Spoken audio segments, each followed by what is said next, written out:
Welcome to Vow Salon, where members share their professional and personal insights and knowledge. Well, I'm really so excited to be here with my Vow sisters. It's so wonderful to have people as accomplished as this group is, who are so interested in everything that goes into making a great community. I love being part of this group, and I'm particularly happy to be sitting here with Sally Bentley. I'm Jean Hendrickson. I am Director Emeritus for Oklahoma A+ Schools, which is a statewide network of schools that operates really to help schools be more creative in how they teach. So we're going to talk today a bit about the state of education in Oklahoma and really around the world, and particularly look at the role that the arts can play in bringing schools to life. So arts education is really one of my passions, and I think it really points out a lot about what we can do to make our systems work better for all of our kids. And we know, just by picking up a newspaper or listening to anything on television or from our own lives, that education is in trouble in many places, in Oklahoma City, in the state, in our country, and really around the world. There are about 60 million children in the world who don't have any education at all, not even a bad one. So that's huge. But right here at home, we have a very urgent need to address getting better schools. Basically, I think our way of life depends upon it. It always has. It was important for our founding fathers and mothers, and it's equally important for us today to have schools that are worthy of our children.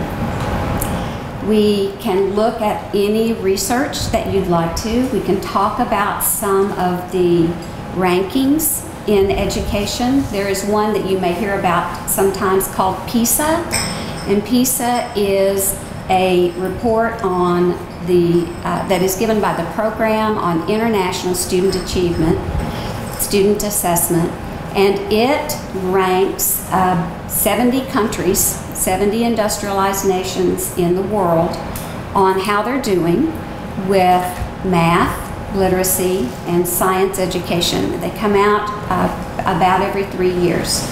So when you look at PISA rankings, how is the United States doing as compared to the other 70 nations?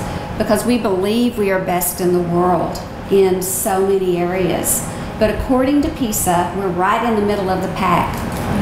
There are about as many nations scoring better as there are scoring worse than the United States on that measure. When you look at literacy in this country, the literacy rates are just about the same. They're very stubbornly staying about the same as they've been for the last 20 years. When you look at achievement gaps between our most affluent children's families and those of poverty or color, there is still a very stubborn gap. It goes up and down over time, but basically it's staying at about 20% difference in achievement for our poorer children, as opposed to probably the children of the people in this room. So if that's the case, then it becomes pretty clear that the way we've approached education for about the past 10, 15 years very, very diligently isn't working so well. So narrowing our focus to a math score or a reading score hasn't touched these problems that we know have existed for so many years in our country and really around the world. So I'm interested in knowing what you know about our businesses and what CEOs are saying to us in terms of what they need and if they're getting it. Do you think that businesses are pleased with the products of our public schools? No, they're not. What is it that they want most in their leaders? Would you Would you believe me if I told you that IBM did a survey a couple of years ago asking the top 100 CEOs in our country what that most sought after leadership trait was? And it was creativity. Creativity. That's what they want. Do they want kids out of school who can read and write? Of course. They want people to compute math, but they want problem solvers, people who can work together, who can identify problems that don't yet exist, so perhaps we might avoid them. It's creativity that was the #1 trait that the CEOs wanted in their new workers. So when you look at it that way, and we understand the value of the arts in our own lives and what it brings to all of us, our communities, our families, our world, we really want to make sure that we understand arts education is not a silver bullet. It doesn't fix things, it doesn't fill stomachs, it doesn't make you healthy, but it is a huge contribution to building the kind of workforce and the kind of people that we need to have in our world today if our way of life is going to survive. Now, we do know that arts education for its own sake is also very important. We believe it's important. I know it's important for my children, my grandchildren. I know you believe it is important for yours and for your families and friends. And if it's important for us, and we want it and seek it for our own children, then we are duty-bound and morally obligated to seek it for other people's children as well.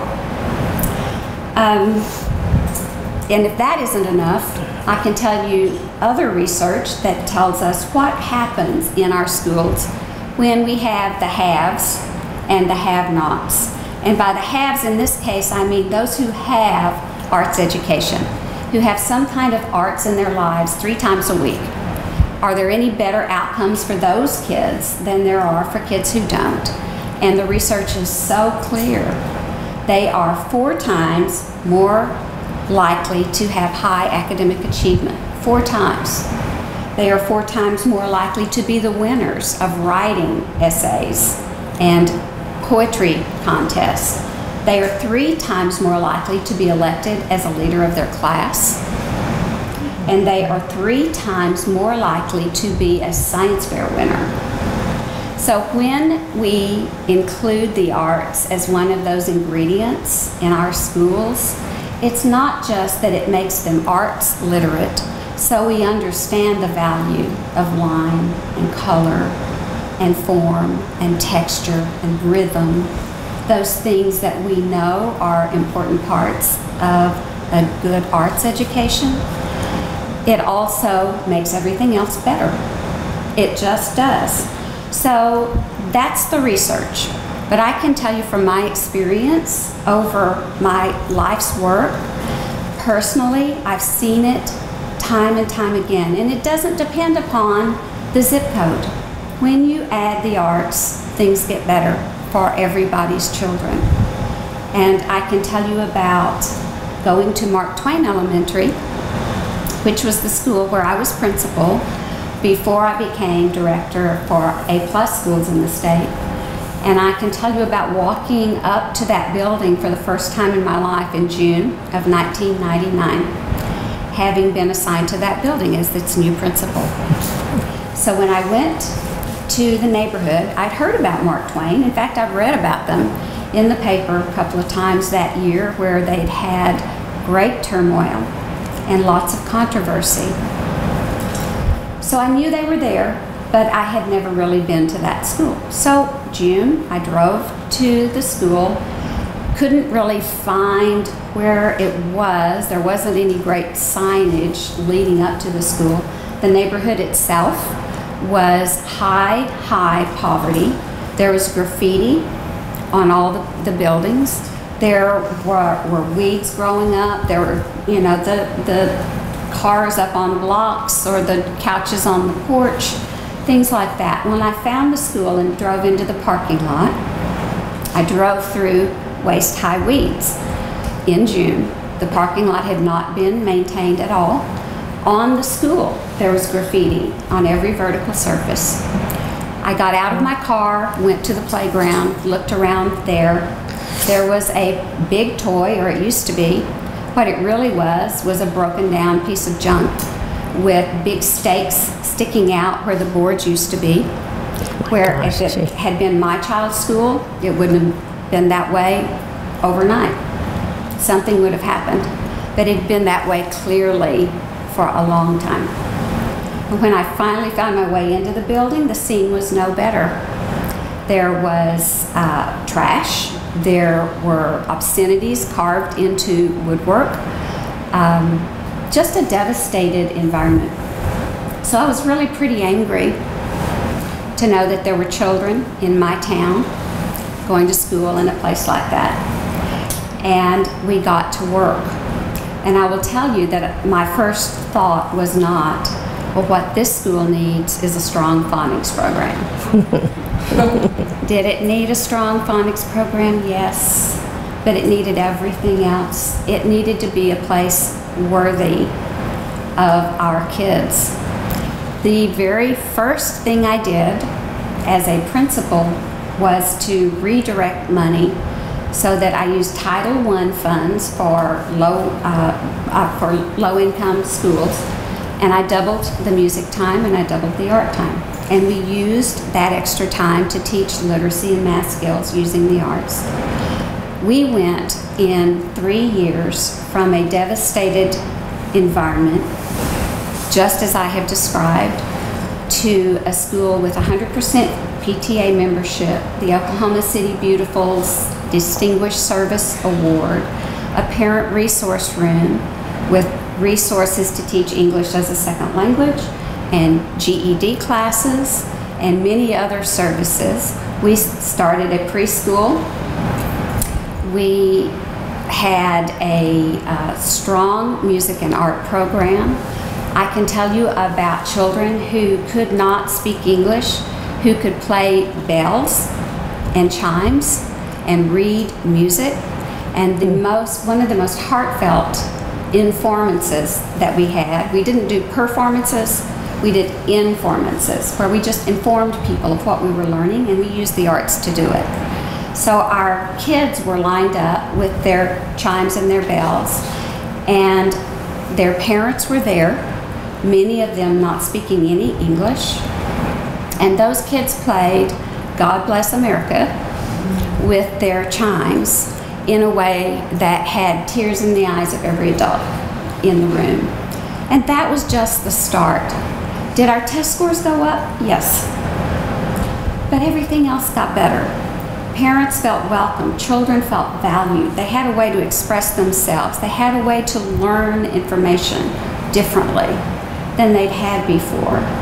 And that's when I found A+ schools, which is the framework that helps us sustain that kind of learning.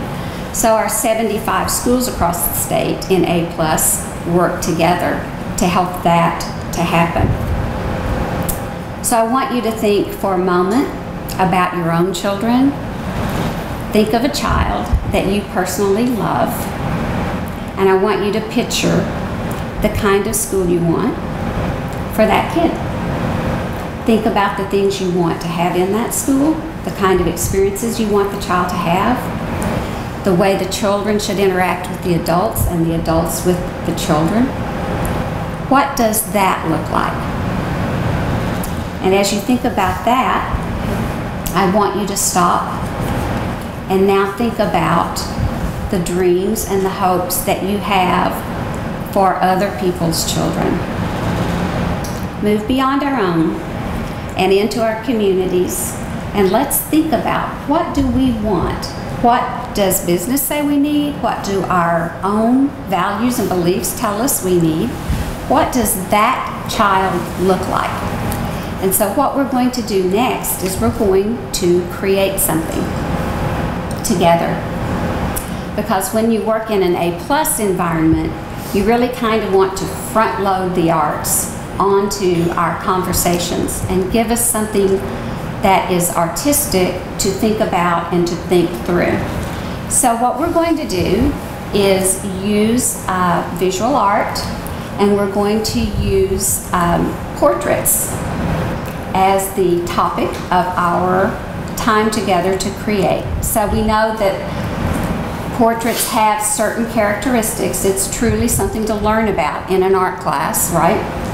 So what are some of those characteristics? What is a portrait's theme really mainly about? What? The face. The face. Okay. So let's think about a portrait, and we're going to do a found object portrait. And what I'd like for us to do is get in groups of about 3 or 4.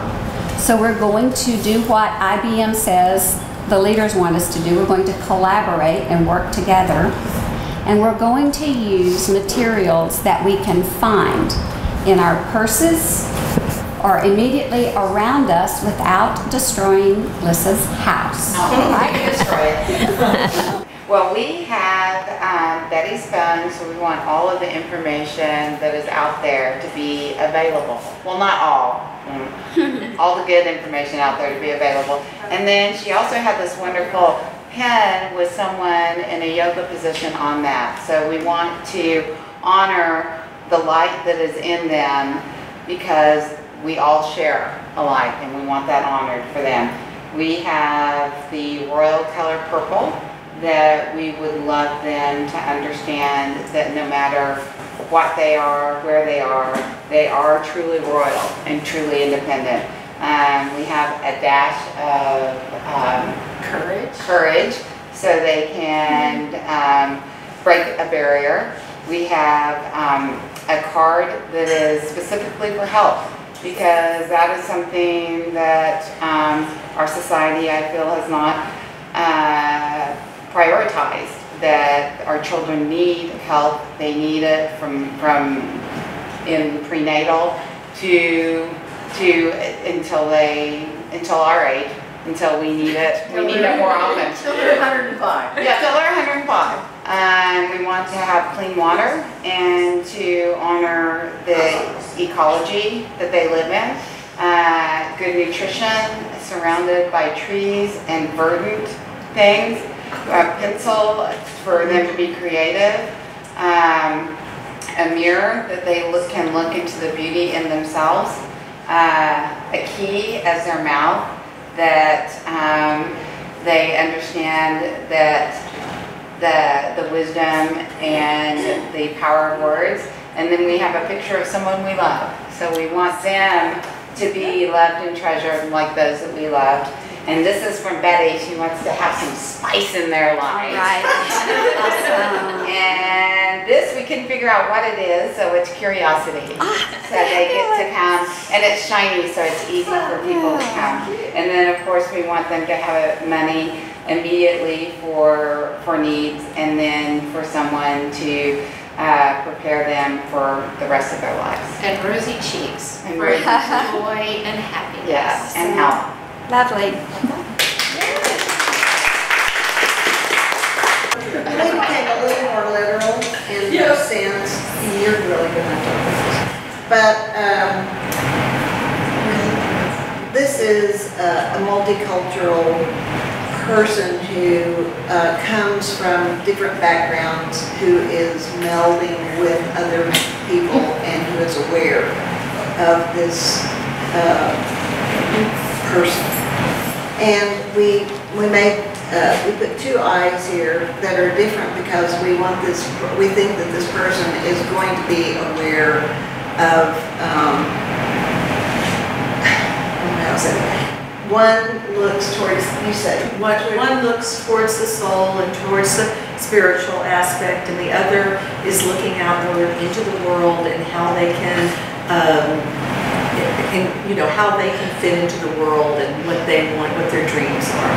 And also not a tunnel vision, but something that's very open to other people, and so that's the nose. I can't quite put a thing. It is a nose. The mouth is very easy to smile, easy to be manipulated. Oh, fantastic. It's not fixed. It's not. Yeah. It's a work in progress. And of course, she has these peripheral earrings that kind Awesome. of go around Oh, that's that don't match, and they are extensions of her personality. And she is about the world, so she wears her clothes that are Reflective of, but what would another word be of embracing the problems of the world and issues and stuff. And then she is carrying all of her baggage over here. Fantastic. And what? this is, Oh, those are the eyes. Those are the eyes to the what? The eyes. Eyes, the keys So to the it's- kingdom. Yes. Sort of representational and sort of not. That's lovely, actually. I love it. So tell us about this portrait. Okay, well, we felt like that it was important for our student to have good health. And we started up here with good food for them to eat, and then we would like for them to have a clear vision of life and be able to see the road ahead of them, and we have a little light to help them do that. Then we wanted them to have this for excitement and beauty, and we wanted them to know who they were, and all of their strengths, their weaknesses, and so that they could take their place in the world. And then the phone represents what, Jean? Just technology, the world at your fingertips, the idea. Knowledge. Right. Yeah. Okay, and communication. Right.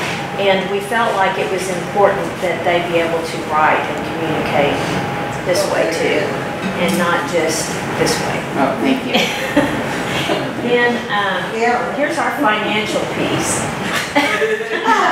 Wait, Wells Fargo. Yeah. There were two ways you to give them credit for the credit they deserve for. So it's not only financial, but it's just giving them credit for who they are. Yeah. Right, that's pretty cool. And this keychain, you can't see, but it represents, it's got animal little trinkets on it, and we felt like it was important for the student to value nature, to care for nature, and to have an attachment to nature. And then key heart. Oh, it's got a heart on it. Okay, so you can say that is. For their heart, for loving other people and that kind of thing, just to love other people, love the animals, love themselves. Yes. Right. Awesome. Thank you. Our portrait is literal. This beautiful little redhead is going to grow up to be Rhonda Reba Lucille. And she already has the talents of singing. She's an artist. She, in the film sense, she will be a film star, and she will be a comedian. And obviously by her looks of already taking the color red and really emphasizing it with her beautiful red lips. She even has red earrings on, and then coordinates it all with the off color of red, which is orange, the complementary orange. She is going to be an artist in her own right, and that is because she has famous redheads that have gone ahead of her, so she has great role models, and she truly will be creative in her style and her individuality. And my cohorts will add to this interpretation of our portrait. Well, of course, she aspires to be these things, and she's got lots of education on how to broaden her talents. That's the point. She has many talents already. She aspires to be a model or an actress or a, Reba McEntire and Lucille Ball. We're after the arts here, and So of course she aspires to have a style with her own dressing and a credit card that will get her through college. And her fashion sense is just impeccable, so she has a long way to go with that. I'm Sally Bentley. I'm a community volunteer, and one of my most favorite things I've ever done is being involved with Harding Fine Arts Academy Charter High School.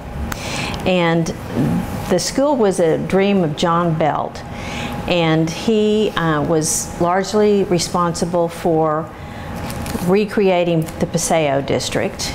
And he was also a huge lover of the arts, and he was actually an artist himself, a drama student, a singer, and he just loved the arts.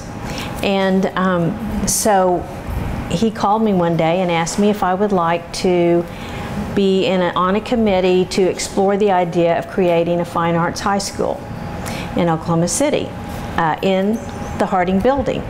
And I was an alumni of Harding. I graduated quite a while ago, and when it was a high school. So he kind of piqued my interest, and we started to meet and talk to people to see what kind of a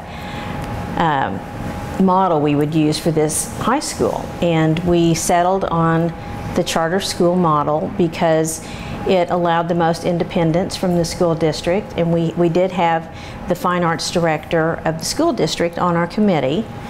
And that next summer, I guess, we met Jean.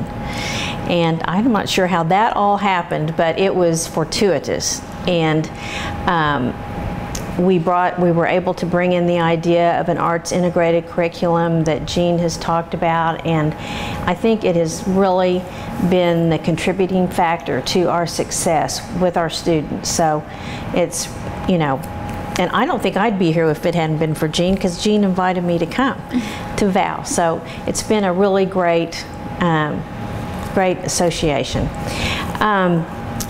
We finally got the school started in 2005, and we started with a 9th grade class of about 85 kids, I think.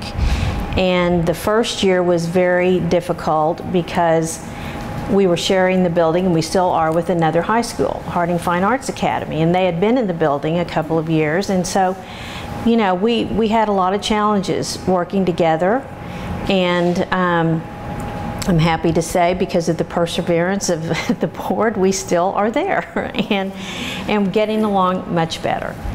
But I think, as Jean talked to you about, we created Harding about the time that the school district had let go, I don't know how many art teachers, probably 200 something. And it was in an effort to, you know, balance the budget. And sorry to say, in many environments, you know, the arts are the first things to go because of the focus on the test scores and all the core subjects. So, you know, it just brought home to us how important the arts are in education. So, anyway, over the years, we've grown to be a high school with all 4 grades, 9th, 10th, 11th, and 12th. And it's just been so much more, I mean, so gratifying.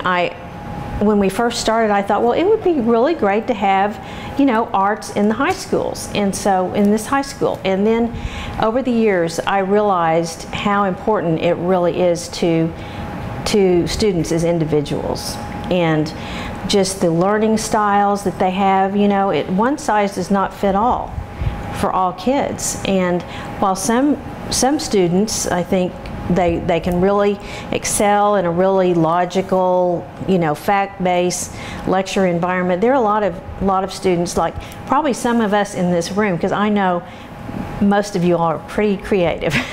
And I think that you would probably think back on your high school experience or your education and think how important the arts were to you in one way or another, whether you know, sang, danced, or just enjoyed them. And it just, it makes learning a lot more fun. So it's just been really great. And I wanted to share with you a couple of examples of some students that we've had. And the first one is a young man who was, he attended school in Edmond, and when he entered 9th grade, he started having a lot of trouble. He was not motivated. He hated going to school. He started flunking all of his classes and was very depressed. So the mother got online and she found our school on the internet and started reading about, you know, what we offered and what our approach was and so on. And so they had some testing done and they found out that he was very intelligent, and he was just, he had a creative, what would you call it? He was creative, and he just needed a different way to learn. And so he graduated this year as a senior. He did very well. He excelled in music, and he is now going to go to the Academy of Contemporary Music program at UCO this fall. But he, you know, and parents will tell us, oh my gosh, my kids are enjoying school for the first time in so long, and they look, before they wouldn't tell us a thing about what was going on in school, and now they can't shut up about it. So I just think that, you know, it's just a real gift to be a student and to, you know, have that experience of enjoying and learning that way. And another student who also graduated this year, she had a very unfortunate life, but she had a drive to succeed. And she lost her mother when she was a sophomore, and her dad left. And she ended up living with her grandmother, which was a blessing. But throughout her time at Harding, she maintained, she was on the honor roll every single year. She had a 4-point average, and she excelled in music, in guitar particularly, and she was a finalist for one of the free ride, the KOCO free ride scholarships. And so she's looking forward to going to college, and you know, I think that she would say that her experience at Harding really made the difference in her life. We have an incredible staff of teachers, 40 teachers, I believe, altogether, full and part-time, and highly educated and certified, and you know, they're very well qualified. And we have a mentoring program for those teachers. Plus, every summer, A+ Schools offers a counseling and a teaching time where we have all of our new teachers come, particularly, and then those that have also been working at our school, and they get new lessons, new ways of looking at things, and just motivation and support. And anytime we have a problem that, you know, a teacher she's having a problem, we've got A+ Schools to help us. And they have just been really fabulous in making our school what it is. So last year on the state tests, we earned an A+ in the state of Oklahoma through the State Department of Education, and we were really proud of that. And we are I believe one of the top 10 schools in the state of Oklahoma, ranked by U.S. News and World Report. So we feel like we've really arrived, and we're not finished, but it's taken 10 years to really, you know, learn, and just, I mean, we're always learning, we're always adapting, we're always, you know, trying to have a better program for our kids, do more for our kids. And I just think, you know, it's just a real blessing to be part of an educational institution like Harding. So it's been wonderful. And I wanted to say too that kind of the reasons that I think we have excelled and succeeded is because we welcome diversity. We our students are not your traditional student. a lot of them, and we have mainly women. 2/3 of our students are women, so it's a great group for you all to relate to.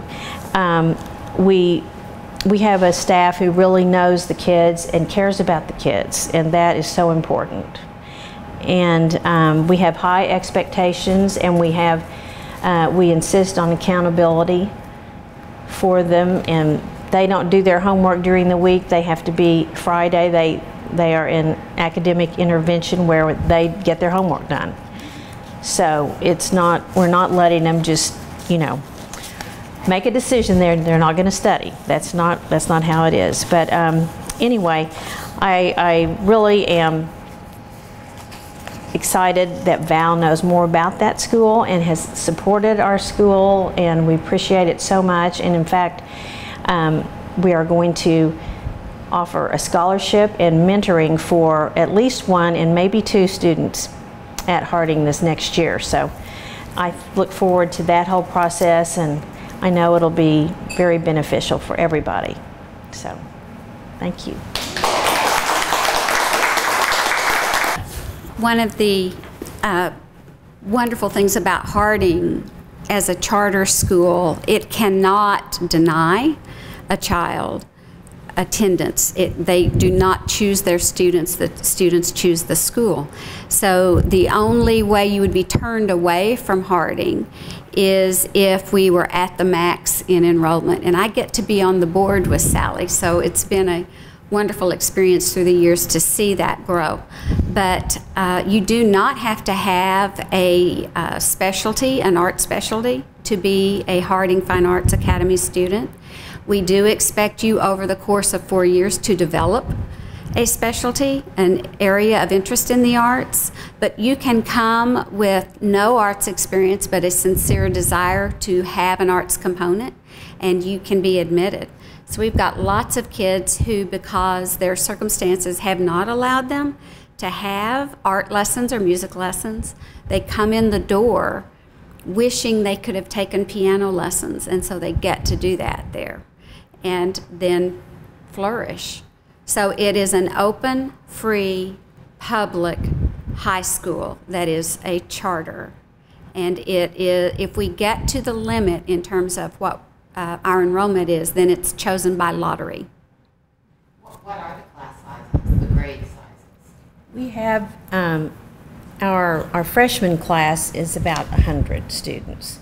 And I think we have about 80 in each of the other grades. That's what we're projected for next year. Is your maximum around 100? Our maximum number for the whole school is 500.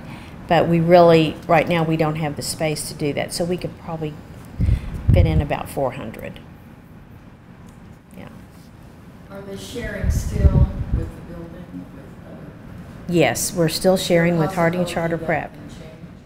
It's always a possibility. I mean, that it is always in flux. Both schools are popular schools and well-supported schools. So if both continue to grow, then it is possible that there'll be a time when there'll be a change. But for next year, we're right where we are, and everybody knows it, and it was John Belt's dream that Harding become a fine arts high school.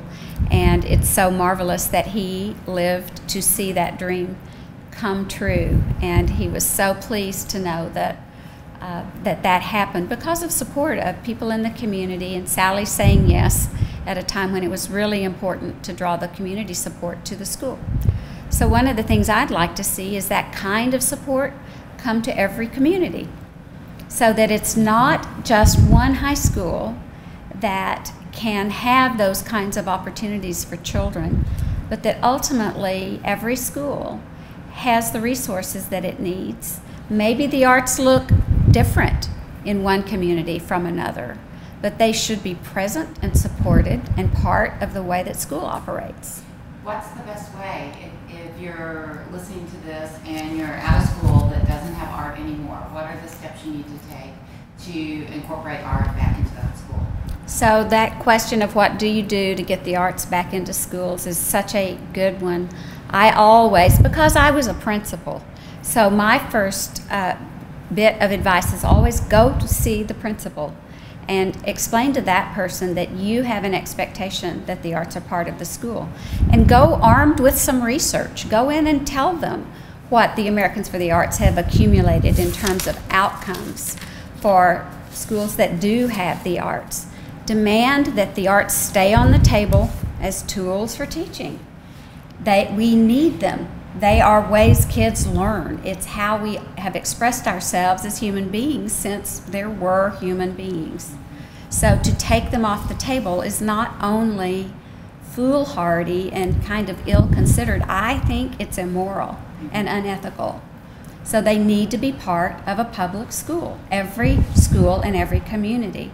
I would start with the principal, make friends with your school board members and your legislators so that we have a team of people collaborating like we're supposed to so that schools get better and that they contain the arts within the school.